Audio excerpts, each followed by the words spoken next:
Good evening, everybody, and welcome to another episode of the Leader Tree, where leadership grows, where strong roots build stronger skills, and where I'm back. Sorry I missed you all last week. I missed you so much, but I had laryngitis, so there's nothing I could do there. I couldn't speak. So hopefully you had a little best of the greatest hits from the past there to keep you entertained. But I want to make up for it and talk about some important things today. So we're going to be talking about a topic that a lot of my clients struggle with. And if you're listening to the Leader Tree, then you're either an entrepreneur or aspiring entrepreneur, most likely. So you're looking for information about your business and how to better your business, how to, get more going for yourself, for others around you, and to lead in the marketplace.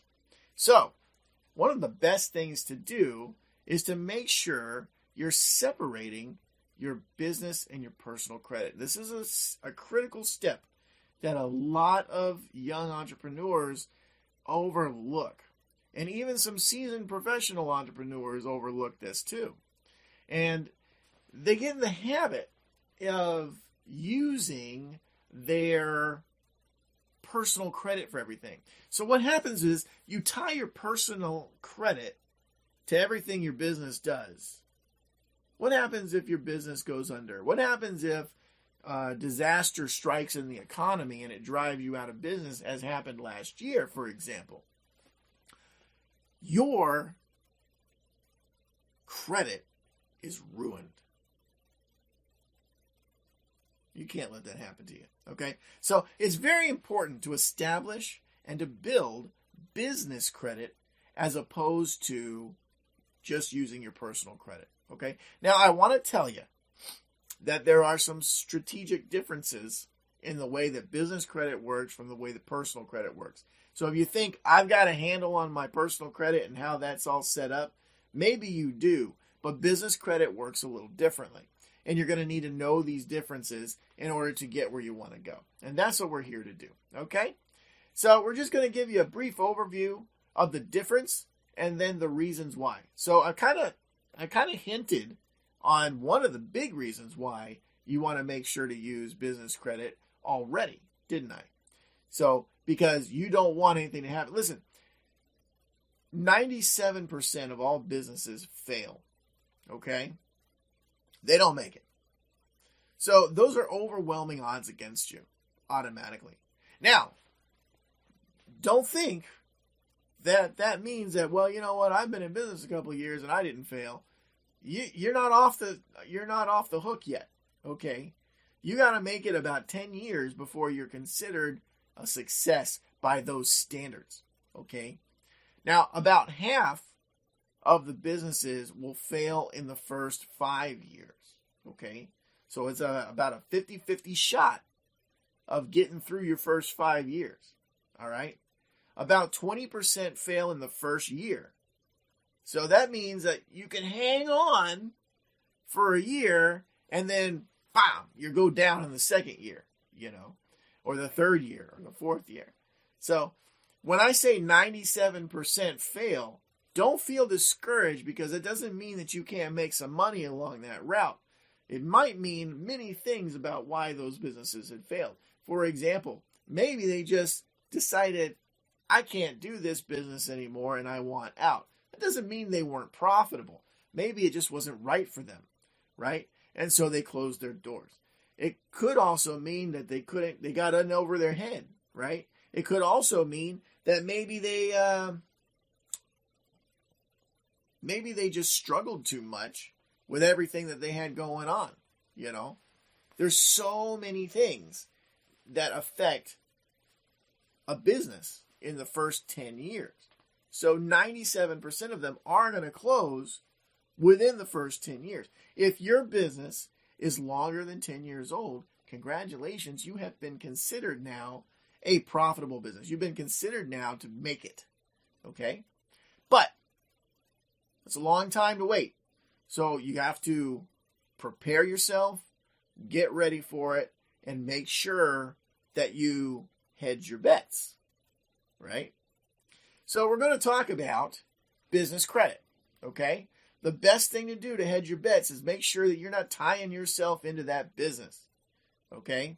So you can do lots of things to build your business credit. For example, maybe you're looking for a new car. Let your business buy it, right? Finance it through the business, and then that will pay. But what you need to make sure is that they're willing to report it to the business credit bureaus. Now, who are the business credit bureaus? Well, there's 3 of them. Just like there's 3 credit bureaus for the personal credit, which are TransUnion, Equifax, and Experian. There are 3 for business credit, the most important of which is Dun & Bradstreet. Okay? Dun & Bradstreet specifically deals with business credit and nothing else. Okay? Nothing else. The other 2 are Experian and Equifax Business. Okay? So those 2, they deal with multiple things. They deal with loans and stuff like that, and they're big into pushing RMP offers, referral marketing. They'll refer you out to their partnership so they can make some money off you there. Dun & Bradstreet doesn't do that. They do everything in-house. So they are a single source for straight business credit. Okay? So when a creditor is going to look at your business, the number one place they're going to look is Dun & Bradstreet.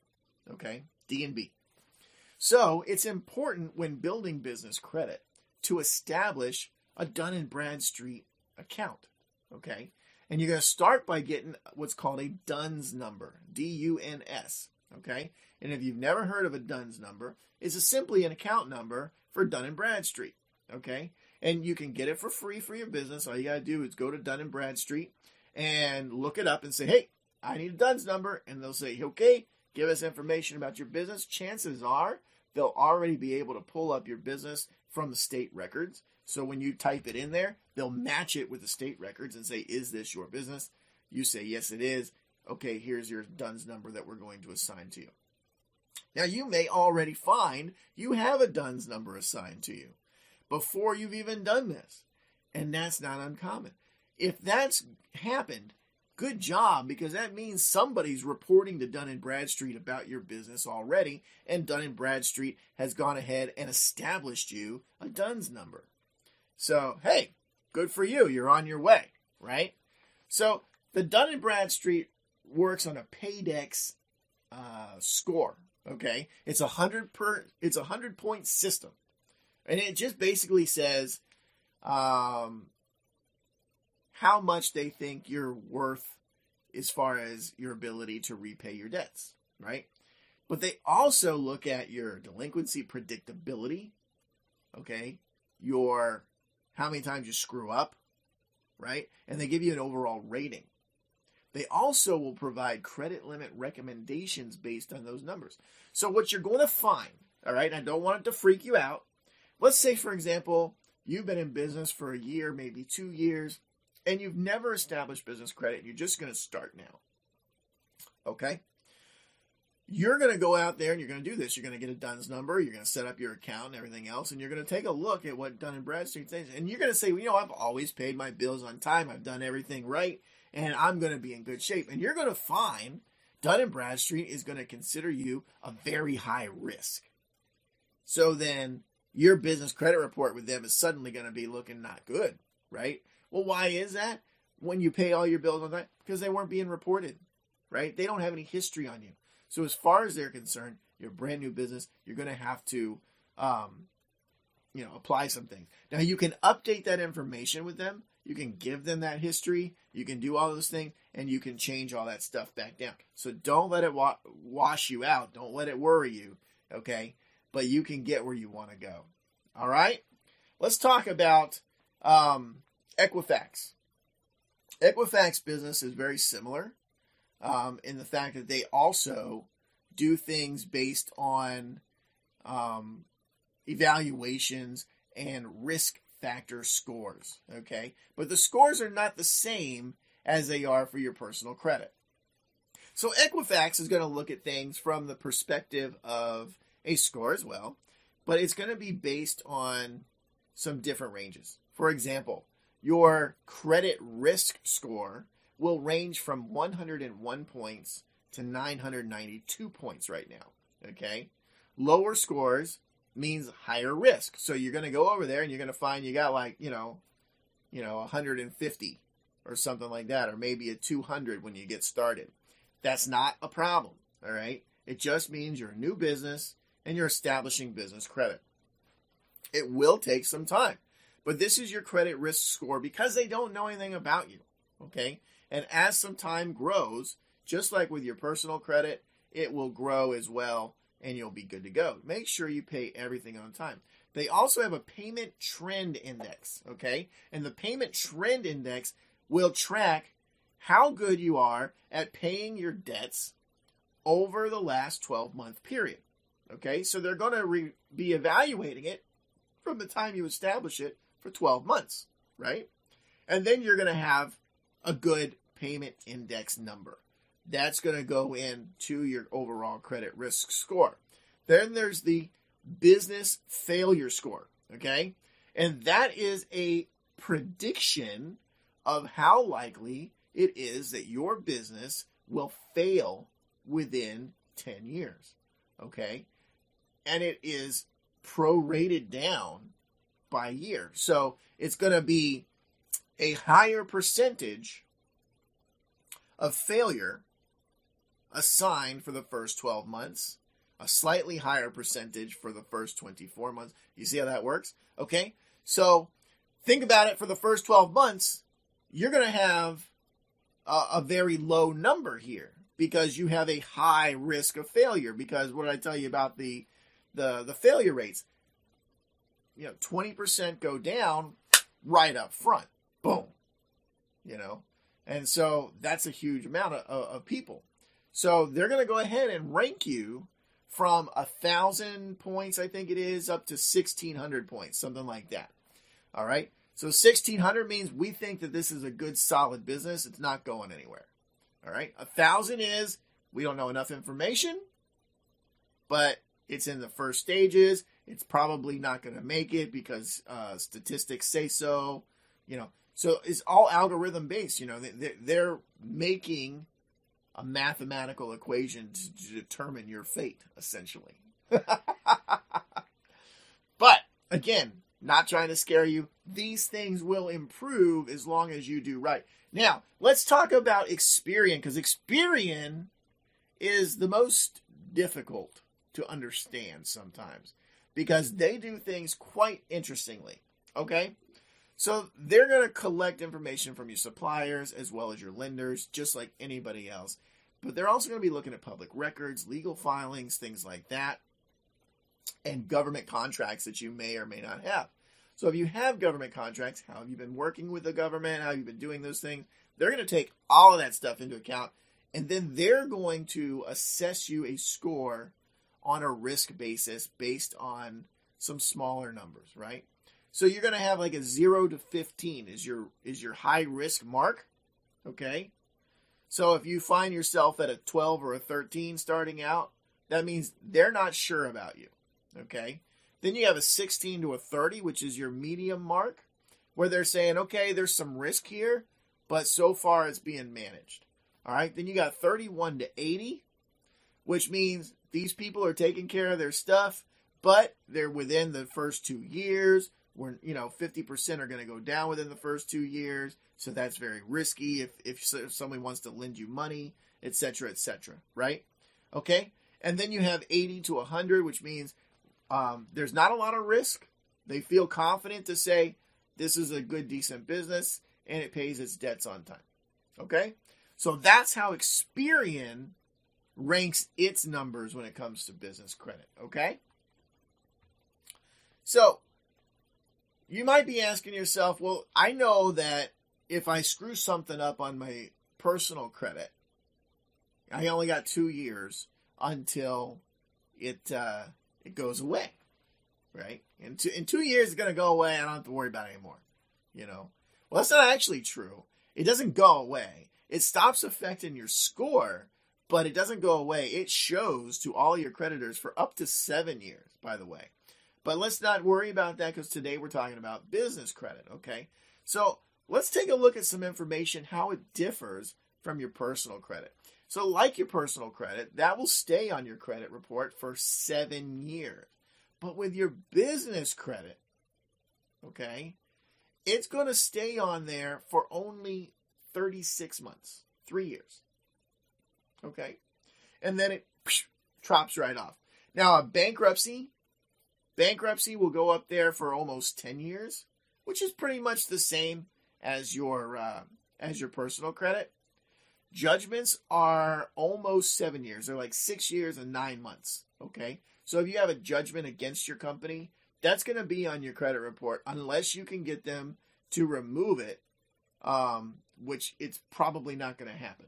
Judgments stay on there. So if you've got a judgment on your company right now, what you need to do is you need to get a credit lawyer to help you, a business credit lawyer, to give you assistance, or hire a consultant who can help you, such as my company, for example, Atlas Business Consulting. So that's what we do for our clients. We have some clients right now that we're working with where we have had judgments removed for them. So that's really good. It's not an easy process, though, folks.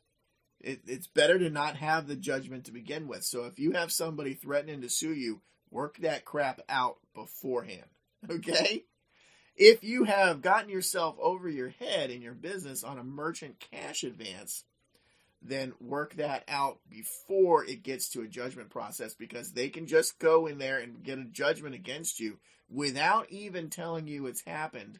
So you need to be in constant communication with them and keeping them in the loop. Now, there are things when it comes to merchant cash advances, and maybe we'll talk about those in the future, that you can do if you're over your head in the merchant cash advance. If that's something you want to do, go ahead and just put it in the comments and let me know over at theleadertree.com that you want to know more about the merchant cash advance options that you have if you're over your head.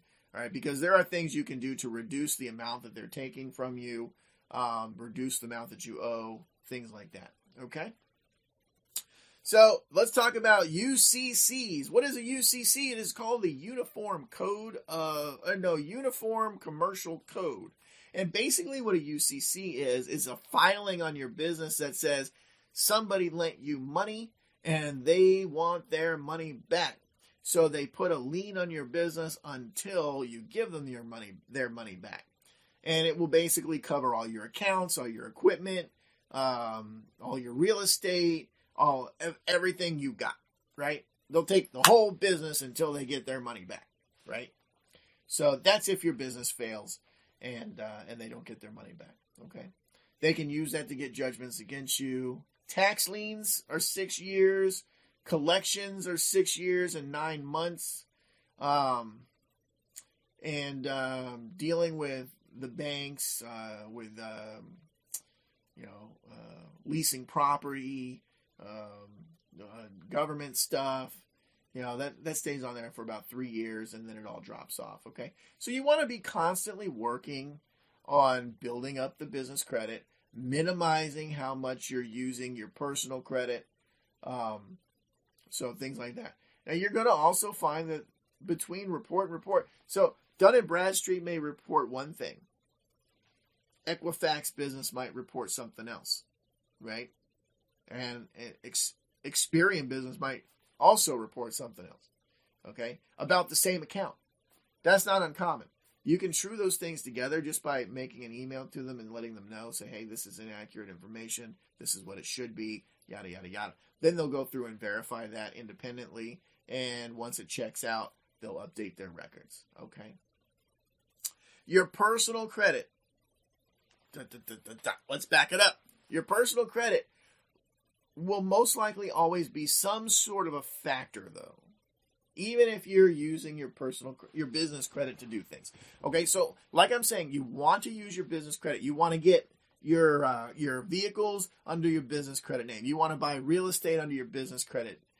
You want to do all these things that you're sure you're going to do. You want to establish lines of credit. You want to do all those things, okay, under business credit, all right, so that you can build that and minimize the impact to your personal credit. Now, a lot of places will still take your personal credit into account because what they're wanting to do is they're going to want you to do a personal guarantee on it. Personal guarantees can be waived if you have a good enough DUNS account, right? If your credit worthiness is good enough on your DUNS report, you can convince a lot of lenders to waive that personal commitment, right? Which means you're not attached to it at all, just the business. So that's important, okay? You need to make sure that if any way possible to avoid going out there and getting your personal credit used as a guarantee and your personal assets used as a guarantee for a business loan, you do that. Because why? Businesses fail through no fault of your own sometimes. Now, a lot of times it's, user error. You screwed something up, I'm not immune. I screw things up all the time. Last month, for example, I put out an ad for something that I wanted to do, and I forgot to attach the email chain that attaches to it, right? So here I had like 65 different applicants that nothing went to. That's a waste of money. Now, I went back later on, I salvaged a couple of them, but I lost momentum, and momentum is key, right? So, I make mistakes, you make mistakes, we all make mistakes, and that's fine. Don't let it bother you, don't let it get you down, but recover from it and move forward, okay? So, hey, folks, this has been fun. I want to tell you, if you have any questions, then feel free to reach out to me at any time. I look forward to chatting with everybody all the time. But I want to just go over real quick what your personal credit can affect your loans by. Okay, so your personal credit is broken down like this, right? 35% of it goes to your payment history, how well you've been paying your debts, right? 15% of it goes to your overall length of credit history that you have. 30% of it goes to what type of debts you have. Do you have a mix, or are you like, I only got 2 credit cards? You know what I mean? Do you have credit cards and a mortgage and a car loan and, things like that? So if you have a healthy mix, they're going to score that higher, okay? Because that's 30% of your overall score. All right, only 10% of it goes down to the type of things that you got going on at any given time. And then 10% of it goes to how many people are looking into your credit for the purpose of getting money, right? So, for example, if you apply for a loan, that's going to ding your credit with what's called a credit inquiry. And 10% of that goes into it, right? So, these are the different scenarios of stuff. So, if you want to improve your credit score on your personal credit, then what you want to do is work on some of these categories, right? So payment history, why does that improve your credit score? Because 35% of your overall score is calculated into your payment history, right? But let's just say, for example, that's not something you can fix, right? Because once you've screwed that up, you've screwed that up, right? You can also get a different type of debt, right? You can get a different type of something, and that will improve your score. So if you didn't have a mortgage, for example, get a mortgage, and now your score is going to go up automatically. If you didn't have a loan, but all you have is credit cards, get a loan. Now, if you want to get a loan and you don't want to spend a fortune on it, get a CD or something like that has a small interest rate. I don't know what the CDs, I think they're like 10% now. But let's say you get a 1-year CD, and then you go out and you get a loan for a 1-year loan, and you get it at like 14%, something like that. Okay. At the end, the money that you make on the CD, you get the same loan amount on the thing, right? So you get the CD loan, you get the CD over here, and then you get the loan for the same amount over here, right? So this is going to pay you 10%. This is going to cost you 14%. In the end, when it all comes together, the CD pays off over here and you close it out. The loan is paid off over here. You've made your payments every month. You close it out. And now you've only paid 4%. You know what I mean? Because you got your 10% over here to offset the 14. You've only paid 4%. So this is how you can use something like that to fix a problem. All right. Another way is just to call them up and say, hey, can you do me a favor and remove this from my credit? You know what I mean? I usually pay on time. I made a mistake and I got this thing on my credit report. I don't want that to stay there for 7 years. Do me a favor, huh? And they may do that for you, you know? So your personal credit score, along with your business credit score, is going to be weighed by your creditor for your business. And they're going to say, I'm willing to do this deal or I'm not willing to do this deal. There are places that will sucker you into something called an MCA, which stands for a Merchant Cash Advance. I don't ever recommend those, okay? All right, as a consultant in the business industry, I do not ever recommend getting into an MCA.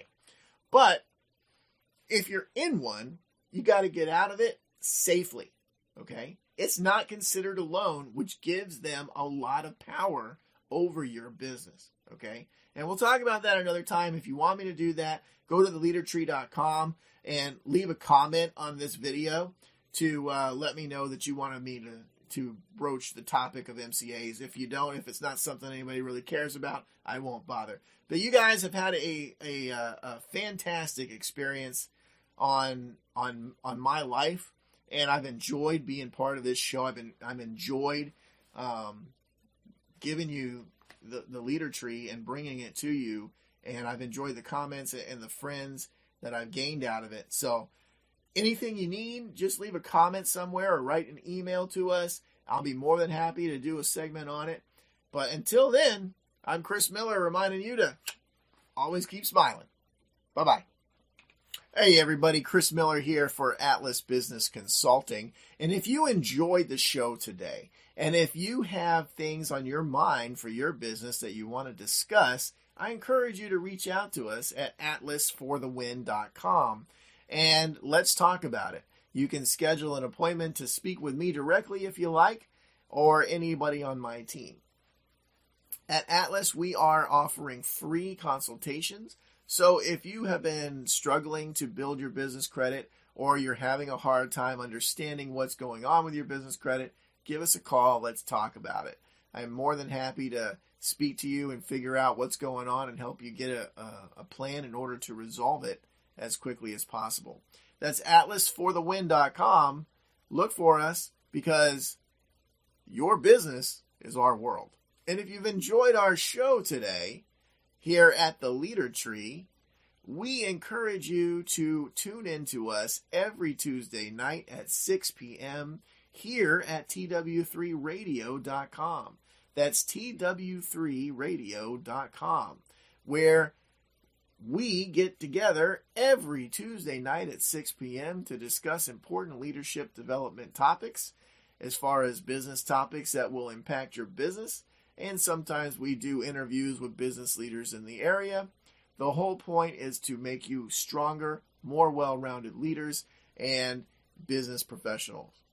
That's tw3radio.com every Tuesday night, 6 p.m. Eastern Standard Time. We hope you tune in. For the Leader Tree, I'm Chris Miller, reminding you to always keep smiling.